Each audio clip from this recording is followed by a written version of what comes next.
Everyone, welcome back to my channel aspirants UPSC IAS। तो मैं आज आपको 29 मई 2022 के द हिंदू का एनालिसिस देने वाली हूँ। तो चलिए देखते हैं। आप पहले पेज नंबर 1 पे आइए। इसमें आपको ये पढ़ना है Bihar to allow largest gold reserve exploration. ठीक है, तो इसमें जमुई जो जगह है बिहार में हैज़ 222 मिलियन टन्स, ऐसा बताया जा रहा है सर्वे के द्वारा। इसमें है बिहार गवर्नमेंट ने क्या किया है, डिसाइड किया है अकॉर्ड करने के लिए परमिशन जो है exploration of countries largest gold reserve in Jamui district as a senior officer said on Saturday. ठीक है, तो ये देखना है। As per geological survey of India जो है GSI survey, around 222.88 million ton of gold reserve include करता है 37.6 ton of mineral rich ore, और प्रेजेंट कहाँ पे है, डिस्ट्रिक्ट जो है ये जमुई वहाँ पे। ठीक है, तो ये हमने पढ़ लिया। आगे देखते हैं और क्या पढ़ना है। North east play vital role in diplomacy. तो नॉर्थ ईस्ट जो है वो प्ले कर रहा है एक वाइटल रोल डिप्लोमेसी में। इसमें है Jaishankar underline associated with Bangladesh, Bhutan, Myanmar, Nepal, Japan and Asia.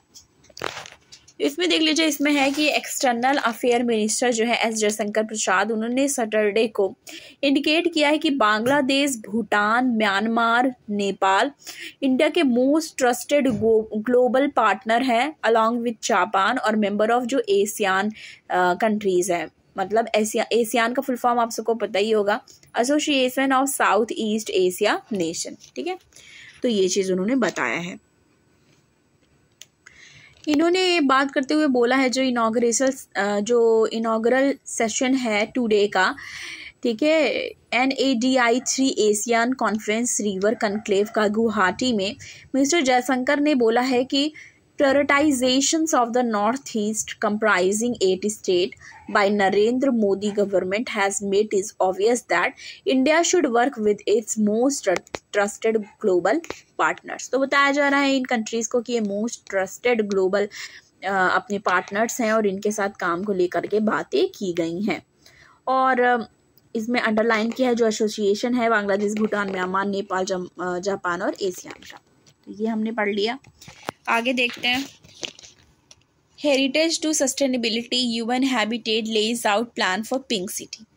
तो इसमें क्या देखना है कि हेरिटेज ने जो भी हेरिटेज टू सस्टेनेबिलिटी की बात की गई है UN हैबिटेट के लिए out plan for pink city. इसमें क्या है, इन्वेंशंस ऑफ मिटिगेशंस है, urban sprawl including increasing green cover, urban biodiversity and better transport facility के लिए। इसे बताया जा रहा है कि posing a challenge for urban plant, human habitat has identified multi hazard vulnerable urban sprawl, weak urban mobility और ग्रीन ब्लू कनेक्ट के लिए। कहाँ पे, pressing issue for Jaipur city के लिए। पिंक सिटी मतलब ही जयपुर सिटी है, तो वहाँ के लिए ये बात की गई है।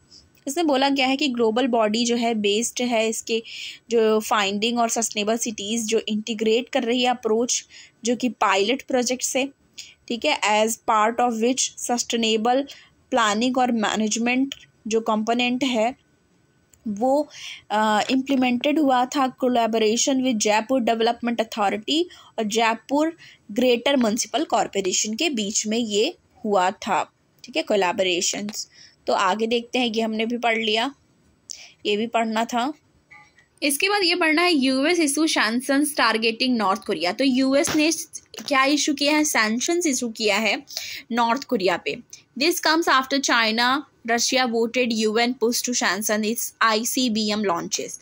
ये कब हुआ, ये तब हुआ जब चाइना ने, रशिया ने क्या किया है, वीटोड किया है, वीटो है ये, मैंने वोटेड बोल दिया था, उसके लिए सॉरी। UN पुश जो सैंक्शंस है ICBM लॉन्च के ऊपर, उस चीज़ के बाद किया।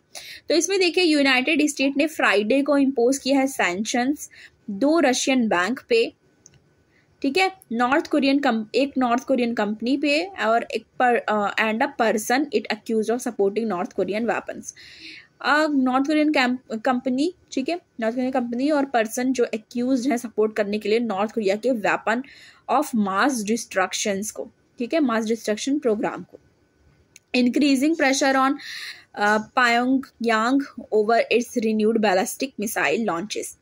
तो इसमें ये भी बता रहे हैं कि ये इन्होंने तब किया है, जो नॉर्थ कोरिया के ऊपर इन्होंने इशू किया है सैंक्शंस, एक कंपनी के ऊपर और एक पर्सन जो अक्यूज है इस चीज़ के लिए, जब ये इन्होंने उसके बाद किया है जब चाइना रसिया ने वीटोड किया है यूएन पुश जो सैंक्शन है ICBM लॉन्च पर। अब देख लीजिए लेटेस्ट अमेरिकन जो मूव है ये तभी आया, ये मैंने अभी बताया कि after China and Russia vetoed US led push to impose more United Nation sanctions on North Korea, जो भी मिसाइल लॉन्च हुआ उसके बाद ये आया। ठीक है, फर्स्ट टाइम सिंस ये कब हुआ, स्टार्टेड पनिशिंग प्योंगयांग इन 2006, तो 6th ICBM टेस्ट था ये। ठीक है, तो ये चीज़ देख ली हमने। अभी आपको जिसको पूरा एक एक पॉइंट पढ़ना है खुद से, तो वो जैसे मैंने अभी होल्ड किया है इसको आप स्क्रीनशॉट ले सकते हैं और इसे खुद से भी जूम करके पढ़ सकते हैं। आगे देखते हैं। साइंस को साइंस एंड टेक का भी एक पेज आता है, साइंस को नहीं, संडे की बात मैं कर रही हूँ, सॉरी, संडे को एक साइंस एंड टेक्नोलॉजी का भी पेज आता है। इस पे आपको ये पढ़ना है, mistake of ignoring monkey pox outbreak in Nigeria. तो आप सबको पता है कि मंकी पॉक्स एक न्यू वायरस आया हुआ है। ठीक है, अभी इसमें देखिए क्या बात चल रही है कि क्या गलती कर दी नाइजीरिया ने। ठीक है, नाइजीरिया ने गलती कर दिया है इग्नोर करके मंकी पॉक्स जो आउटब्रेक हुआ है नाइजीरिया में। इससे रिलेटेड हम ये देखते हैं, इसमें है there are no clear answer to how human are infected as a host animal has not been identified.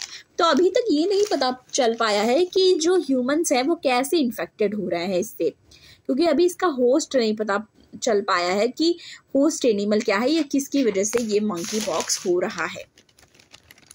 इसमें देखिए मंकी पॉक्स जो है फर्स्ट रिपोर्ट हुआ था 1958 में, लेबोरेटरी जो मंकीज की थी वहाँ पे फर्स्ट ह्यूमन केस रिपोर्ट किया गया था 1970 में। 9 month ओल्ड बेबी जो था in democratic Republic of Congo में देखा गया था पहली बार, 9 months ओल्ड बेबी के अंदर ये सिम्टम देखा गया था। नाइजीरिया ने रिपोर्ट किया इसका first case monkey pox in human कब देखा गया, 1970 में, व्हेन 1 केस वाज डिटेक्टेड। तो वहां से 1 केस डिटेक्ट किया गया। अभी देखिए there were 2 human cases of monkey pox in Nigeria. फिर उसके बाद 2 और केसेस देखे गए मंकी पॉक्स के नाइजीरिया में 1978 में। ठीक है, and after nearly 4 decade of not reporting any case, 4 decade ऐसे हो गए उसके बाद अभी तक रिपोर्ट नहीं किया गया था कोई केस मंकी पॉक्स से वेस्ट अफ्रीकन क्लेड में। मेड अ री इमर्जेंस इन नाइजीरिया इन सितंबर 2017। फिर क्या हुआ, 4 डिकेड से नहीं देखा गया, फिर अचानक से क्या हुआ कि ये री इमर्जेंस इसका देखा गया नाइजीरिया में सितंबर 2017 में। From September 2017 to April 30, 2022 Nigeria ने कितना रिपोर्ट किया, नाइजीरिया ने 558 केसेस रिपोर्ट हुए नाइजीरिया से अप्रैल 30, 2022 तक, सितंबर 2017 से लेकर के, which case of which 231 have been laboratory confirmed, और 231 को लेबोरेटरी से कंफर्म किया गया। There have been dozen of confirmed case each year Nigeria में देखे गए 2017, ठीक है, से 17 में, ठीक है, कितना 88 इन 88 देखे गए 2017 में, 49 2018 में, 47 2019 में, और 8 केसेस देखे गए 2020 में, और अभी 34 देखे गए 2021 में। और अभी ये देख लीजिए there has been 15 confirmed cases देखे गए हैं बिटवीन जनवरी 1 से लेके अप्रैल 30, 2022 का, ये अभी लेटेस्ट देखे गए हैं। तो ये एक टाइप का इग्नोरेंस ही हुआ, क्योंकि इसको आप ये कह लो कि बहुत ज़्यादा ध्यान नहीं दिया गया नाइजीरिया में मंकी पॉक्स के जो केसेस हैं उससे रिलेटेड। तो इससे क्या हुआ कि लगातार केसेस देखे जा रहे हैं नाइजीरिया में, ये एक बहुत ज़्यादा चिंता का विषय है। ठीक है, तो इसमें देखिए आगे क्या होता है, क्या किया जाता है, आगे देखते हैं और हमें क्या पढ़ना है। इसके बाद साइंस एंड टेक तो आता ही है एक पेज, एक आता है FAQ करके भी, मैं आपको बताती हूँ हमेशा, संडे को आता है। इसमें प्राइस राइज एंड GST, से रिलेटेड है, ये भी पढ़ना है। Will the government restructure India's good and service tax rate this year, तो इससे रिलेटेड ये पढ़ना है कि जीएसटी रिजीम जो है about complete 5 year this July. GST regime को ऑलमोस्ट 5 ईयर कंप्लीट हो जाएंगे इस जुलाई में। Is due for an overhaul in tax rate levied on different producer because of the structure anomalies and reduce the multiple tax slab। ठीक है, अभी इसमें ये भी देखना है कि ministerial group of GST council under Karnataka chief minister जो हैं विश्वराज एस बोमई, वहाँ क्या देखा गया was task last September to suggest, उन्होंने सजेस्ट किया कि इमीडिएट चेंज, ठीक है, as well as road map जो कि short and medium term changes के लिए है जीएसटी रेट स्ट्रक्चर में। और ये जो ग्रुप है, ग्रुप ऑफ मिनिस्टर जो है, yet to conclude this its deliberation, तो उसी को लेके पूरी चीजें बताई गई हैं इसमें कि inflation pressure that have now transited from transitory to persistent and all pervasive are likely to put the brakes on the GST rate reset process according to expert। तो ये हमें जीएसटी से रिलेटेड भी पढ़ना है और इसमें कर्नाटका का क्या रोल है ये भी देख लीजिए। इसके बाद हमें ये देखना है is the Indo Pacific block limited in scope, क्या इंडो पैसिफिक जो ब्लॉक है वो लिमिटेड स्कोप का है, ऐसा क्वेश्चन मार्क करके पूछा गया है। तो इसमें भी हमें देखना है कि जो भी अभी देखिए इसमें क्या है, the launch this week of, अभी लॉन्च जो हुआ इस week US president Joseph Biden new trade initiative for region Indo Pacific economic framework for prosperity IPEF के लॉन्च की बात की जा रही है। इसमें है विटनेस किया गया है लीडर ऑफ 13 कंट्रीज, ठीक है, 13 कंट्रीज के लीडर को यहाँ पे विटनेस किया गया including prime minister Narendra Modi, ठीक है, was heralded as the start of a new economic bloc in the region। तो new economic bloc in the region की बात की जा रही है, one which could be seen as a counter to China।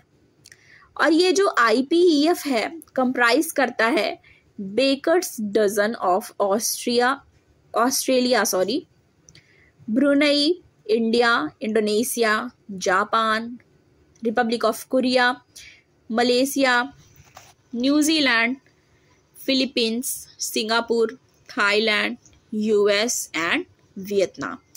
Represent 40% world GDP है ये सब। तो जितनी 13 कंट्रीज की बात की जा रही है ये 40% ऑफ द वर्ल्ड GDP है। हाउएवर द लॉन्च ऑफ जो IPEF रहा है ऑल्सो बीन अकम्प्लेन, ठीक है, अकम्प्लेन।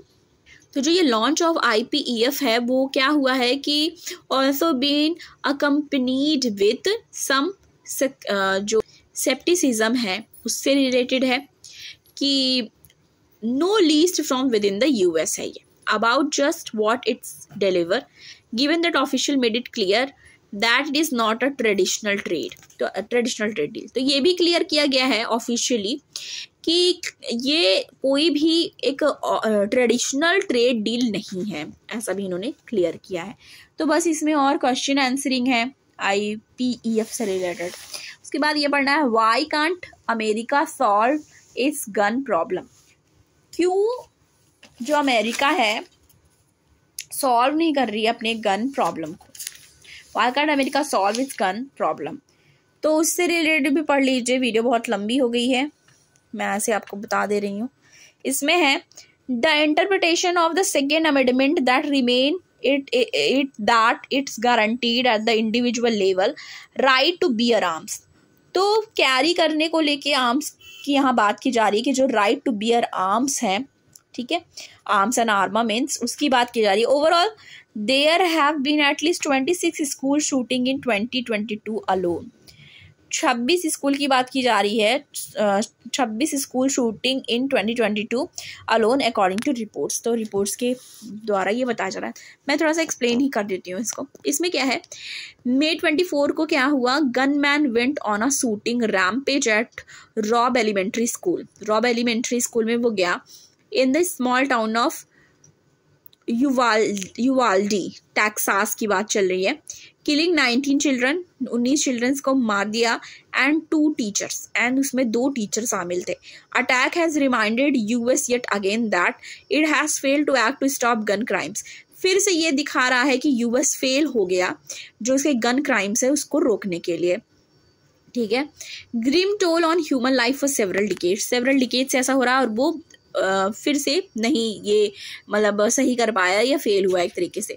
Shooter identified in report as 18 years old Salvador Ramos carried out the massacre using AR-15 assault rifle. तो उसके पास क्या था, AR-15 असॉल्ट राइफल था, which has allegedly purchase legally from a gun store. ये legally ऐसा बताया जा रहा है कि उसने परचेज किया था गन स्टोर से।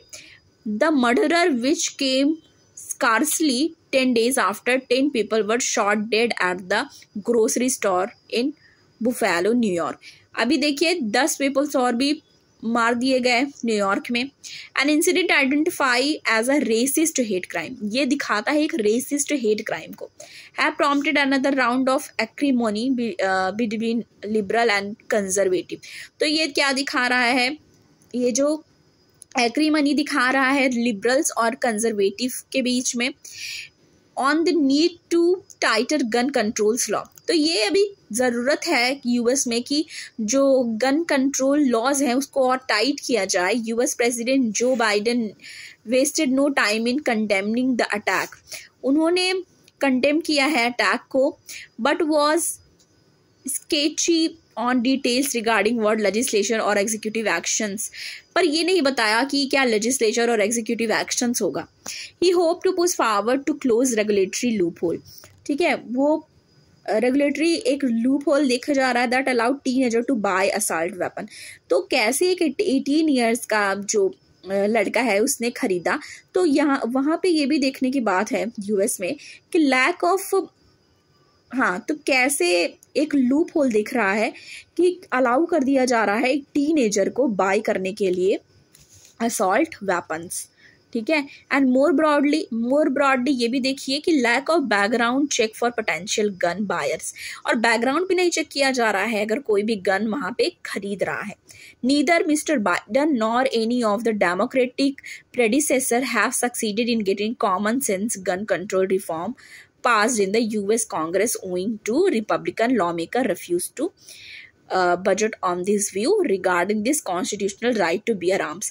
तो अभी तक तो ऐसा नहीं हुआ है कि उन्होंने कुछ भी ऐसा पॉलिसी या रेगुलेटरी चीज ऐसा बनाई कि ऐसे जो खरीद ले रहे हैं गन्स, ठीक है, एक common sense of gun control reform pass किया जाए यूएस कांग्रेस ओइंग जो रिपब्लिकन लॉ मेकर हैं। ठीक है, तो ये सारी चीजें कि डेमोक्रेटिक जो है मिस्टर बाइडन जो है और ना ही किसी डेमोक्रेटिक प्रेडिसर्स ने ऐसा कुछ भी अभी तक किया है। तो ये यहाँ पे एक स्टोरी क्या था ये मैंने आपको बता दिया। ठीक है, आगे देखते हैं। इसके बाद ये पढ़ना, India seen facing wider coal crunch power outage risk. ठीक है, तो इसमें local supply to fall 42.5 MT short of demand in September quarter, ये भी हमें पढ़ना है। तो बस आज के द हिंदू के एनालिसिस में इतना ही। अगर आपको द हिंदू का एनालिसिस अच्छा लगता हो तो प्लीज़ लाइक करिएगा, शेयर करिएगा और ज़्यादा से ज़्यादा सब्सक्राइब करिएगा। मिलती हूँ आपको नेक्स्ट वीडियो के साथ। Thank you.